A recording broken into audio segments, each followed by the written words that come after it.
आता वळूयात राज्यातल्या बातमीकडे। नागपूरच्या काटोलमध्ये एलबीएस कंपनीमध्ये मोठा स्फोट झाला। स्फोटामध्ये 15 कामगारांचा मृत्यू झाल्याची माहिती आहे। 18 महिलांवर ऑरेंज सिटी हॉस्पिटलमध्ये उपचार सुरू आहेत। स्फोटामध्ये 15 कामगारांचा यामध्ये मृत्यू झाल्याची माहिती समोर येते। नागपूरमध्ये भीषण असा स्फोट झाला। काटोलमधल्या एसबीएल कंपनीमध्ये हा स्फोट झाला। 18 महिलांवर सध्या उपचार सुरू असल्याची माहिती आहे।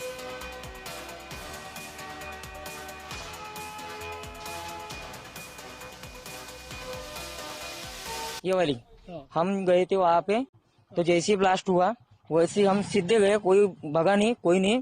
तो सब जन डर रहे थे तो मैं सीधा अंदर गया अकेला। मैंने बोला जैसे जैसे मेरे हाथों से निकले वैसे वैसे मैंने निकाल के गार्डन में डाले।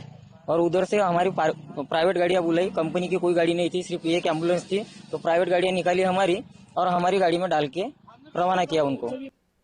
दरम्यान नागपूरच्या स्फोटावर फडणवीसांनी ट्विट केले, पाहूयात सविस्तर।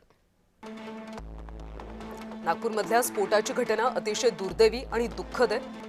मुख्यमंत्र्यांनी यावेळी शोक व्यक्त केलाय। मी स्थानिक प्रशासनाशी सातत्याने संपर्कात आहे।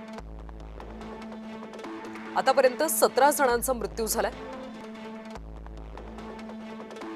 मृतांना श्रद्धांजली अर्पण करतो। त्यांच्या कुटुंबियांच्या दुःखामध्ये आम्ही सहभागी आहोत। 18 जण जखमी झाले, त्यांना तातडीने नागपूरला हलवण्यात आले। त्यांच्या प्रकृतीमध्ये लवकर सुधारणा व्हावी अशी मी प्रार्थना करतो, असे ट्विट मुख्यमंत्र्यांनी केले। या घटनेची सखोल चौकशी करण्याचे आदेश देण्यात आले।